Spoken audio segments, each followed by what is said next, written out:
नमस्कार दोस्तों, इस समय दुनिया तेज़ी से डिजिटल की तरफ आगे बढ़ रही है। तो आज हम बात करेंगे डिजिटल बैंकिंग की कि किस तरह से जो हमारी बैंकिंग सिस्टम है वो डिजिटल की तरफ तेज़ी से आगे बढ़ रही है। तो डिजिटल बैंकिंग है क्या, इसके क्या फ़ायदे हैं और डिजिटल बैंकिंग का प्रयोग करते समय किन किन बातों का ध्यान रखें, इन तमाम बिंदुओं पर विस्तार से जानकारी देने के लिए आज हमारे साथ हैं भारतीय स्टेट बैंक वाराणसी के मुख्य प्रबंधक साहबलाल जी। साहबलाल जी, आपका स्टूडियो में बहुत बहुत स्वागत है। इस समय दुनिया तेज़ी से डिजिटल की तरफ बढ़ रही है और बैंकिंग सेक्टर खास करके बहुत तेज़ी से डिजिटल की तरफ आगे बढ़ रही है। तो ये डिजिटल बैंकिंग है क्या और इसके क्या क्या फ़ायदे हैं? हाँ, धन्यवाद सर। डिजिटल बैंकिंग क्या है? सिर्फ और सिर्फ जो है बिना कैश को टच किए जितने भी तरह के ट्रांजैक्शन होते हैं वो सारे जो है डिजिटल ट्रांजैक्शन में ही आते हैं। चाहे वो आप एटीएम से कैश का लेन देन करते हों, चाहे वो नेट बैंकिंग के थ्रू फंड इधर उधर ट्रांसफ़र कर रहे हों, चाहे यूपीआई जो स्कीमें हैं वो भी कर रहे हों, चाहे आपका जो है जो गूगल पे है, जितने भी इस तरह के जो है डिजिटल प्लेटफार्म बने हैं ये सारे ट्रांजैक्शन जो है डिजिटल ट्रांजैक्शन में ही काउंट किए जाते हैं। तो ये क्या फ़ायदे हैं? मतलब आजकल ये हो रहा है कि भाई डिजिटल अगर हम प्रयोग करते हैं तो हमारी समय की भी बचत होती है, बैंकों में भीड़ भाड़ से आदमी बच जाता है। तो इसके क्या क्या फ़ायदे हैं हमारे ग्राहकों के लिए? जहाँ तक फ़ायदे की बात है, फ़ायदा तो भरपूर फ़ायदा है। सबसे पहला फ़ायदा ये है कि आप 24 आवर्स आपके पास घर पे ही जो है वो अपनी सारी लायबिलिटी मीट आउट करने का साधन है जो आप घर बैठे कर सकते हैं। जहाँ तक बैंकिंग का सवाल है तो वो बैंकिंग आवर होते हैं, उस बैंकिंग आवर में जाकर के जो है आप जो ट्रांजैक्शन करेंगे वो केवल बैंकिंग आवर में ही संभव है। इसमें समय का बंधन नहीं है। समय का बंधन नहीं है और ऐसा भी कुछ नहीं है, आप छोटे छोटे ट्रांजैक्शन भी जो है आप करते रहते हैं। बैंक में लोग सोचते हैं कि हम जो है जब सारा एक्यूमुलेट हो जाए तो एक ट्रांजैक्शन कर दें। तो ये फ़ायदे हैं। दूसरा जो है, अगर हम कैश हाथ से टच नहीं करते हैं तो बहुत सी चीज़ों से जो है बचाव होता है। जैसे पहला, जो हमारे देश को है, जो हमारी करेंसी जो है का जो है, जो हमारी इनकम है या जो हमारा खर्चे हैं वो मैक्सिमम जो है नोट प्रिंटिंग पे चले जाते हैं। मतलब एक तरह से जो सरकार का मुद्रा छपाई में खर्च होता है वो बचत होगी। और इस बचत के साथ साथ हम अन्य जो है किसी विकास कार्य में इन पैसों का, इन फंड का उपयोग कर सकते हैं जिससे देश और प्रगति करेगा। और ग्राहक के साथ ये भी रहेगा कि अगर वो नोट एक साथ अगर ज़्यादा मात्रा में ले जा रहे हैं तो उसमें एक तरह से कहा जाए कि छिनैती की भी संभावना काफ़ी बढ़ जाती है, अनसेफ भी रहता है। एकदम बहुत ही सच कहा आपने। छिनैती की संभावना के साथ साथ जो और भी छिनैती है वो भी एक प्रकार की छिनैती ही है। जैसे आपके पास कोई फेक मुद्रा आ गया, आप तो सोच रहे हैं कि मैं जो है 100-500 की नोट लेके जा रहा हूँ, लेकिन वो हो सकता है कि वो एक कागज़ का टुकड़ा हो। अगर किसी ने आपको वो पकड़ा दिया किसी लायबिलिटी के पेमेंट में तो एक तरह से वो भी आपकी 500 रुपये का जो भी छिनैती ही है। हाँ, और जो कि इसका प्रचलन तेज़ी से बढ़ रहा है मार्केट में जाली नोटों का। तो इन चीज़ों पे भी जो है रोक लगाने के लिए अगर हम डिजिटली जो है ये सब लेन देन करते हैं तो इस पर बहुत ही तरह से रोक लगेगी। तो ये जैसे डिजिटल बैंकिंग और ऑनलाइन बैंकिंग में क्या फ़र्क है सर? जैसे बहुत से लोग होता है कि डिजिटल बैंकिंग, इंटरनेट बैंकिंग, ई बैंकिंग, बहुत नामों से जानते हैं। ये सारे जो है प्रकार हैं आपके ट्रांजैक्शन जो है जो बिना कैश को टच किए ये सब ट्रांजैक्शन होते हैं। आप हर आदमी जो है कैश जनरेट करता है तो किसी न किसी सेवा या जो है किसी न किसी अपनी वस्तुओं के सेल की वजह से पाता है। अगर आपके एक अकाउंट में वो पैसा जो है अकाउंट में आता रहे, आपको किसी को पेमेंट करना हो आप देते रहें, तो ये मुद्रा जो है जो एक दूसरे को टच करना है बिना टच किए, तो इससे भी जो है बहुत सी चीज़ें जो है अभी आपका जो है देखे हैं कोरोना पीरियड में लोग जो है एक दूसरे को टच करने से भी जो है हिचक रहे थे, क्योंकि मुद्रा है, मुद्रा को जो है लेना जो है ज़रूरी है, नहीं लेंगे तो उसका लॉस सहेंगे। तो ऐसी परिस्थितियों में जो है लोग मुद्रा तो ले लेते थे, लेकिन अगर हम एक दूसरे को जो है अगर इस तरह से न भी टच करें तो हम बहुत से जो है आपकी जो है हेल्थ समस्या भी दूर हो सकती है। लाल साहब, जैसे आज भी देखा जाए तो युवा पीढ़ी तो डिजिटल बैंकिंग या नेट बैंकिंग का धड़ल्ले से प्रयोग करती है, लेकिन जो एक वर्ग है ये जिसको कह लिया जाए कि 50 साल से ज़्यादा की उम्र के लोग हैं, तो उनमें अभी बहुत से लोगों में देखते हैं कि नेट बैंकिंग या इंटरनेट बैंकिंग का प्रयोग करने में बहुत हिचकते हैं।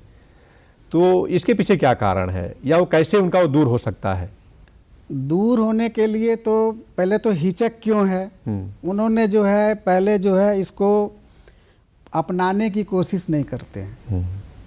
हर नए चेंजेस को अपनाना ही जो है आगे प्रगति का एक तो समझ लीजिए मूल पथ है, और उसी से आदमी सीखता भी है। उसी से आदमी सीखता है। अब आप अगर नहीं कर पा रहे हैं तो बैंक में भी जो है एक दो बार जा कर के आप समझ सकते हैं, बैंक में आपको उसको बताया जा सकता है, आप उस स्टेप नोट कर लीजिए। दूसरा, आप अपने घर में बच्चे जो है पढ़े लिखे हैं, वो ये सब उपयोग करते हैं, आप उनसे भी सीख सकते हैं। सीखने की कोई उम्र नहीं है और ना सीखने की कोई सीमा है।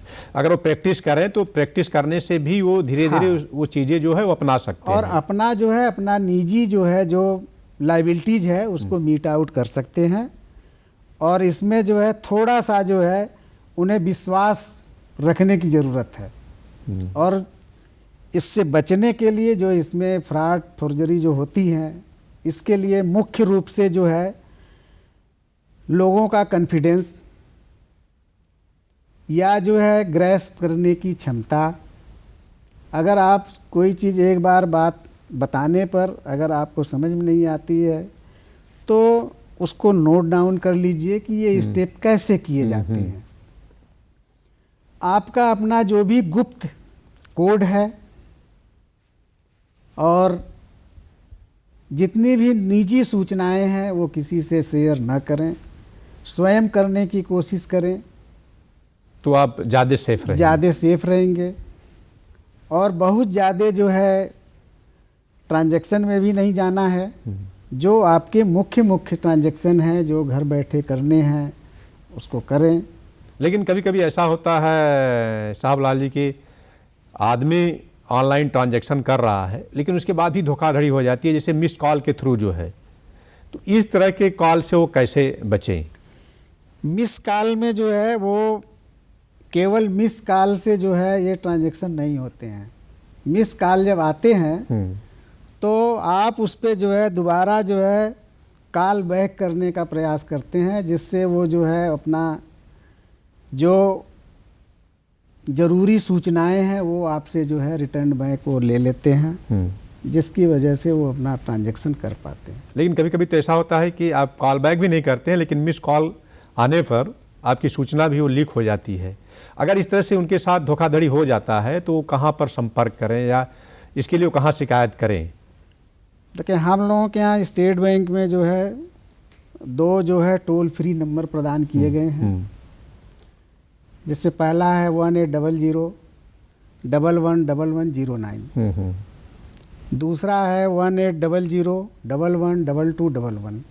ये 2 टोल फ्री नंबर है। आप उस पर तुरंत जो है जितना जल्दी जो है आप अपनी शिकायत दर्ज कराएंगे उतना ही जल्दी इसका रिजोल्यूशन होगा, क्योंकि जो फंड अभी पाइपलाइन में है उस पर रोक लग जाती है और मैक्सिमम चांसेज है कि आपका पैसा जो है वापस आ जाए।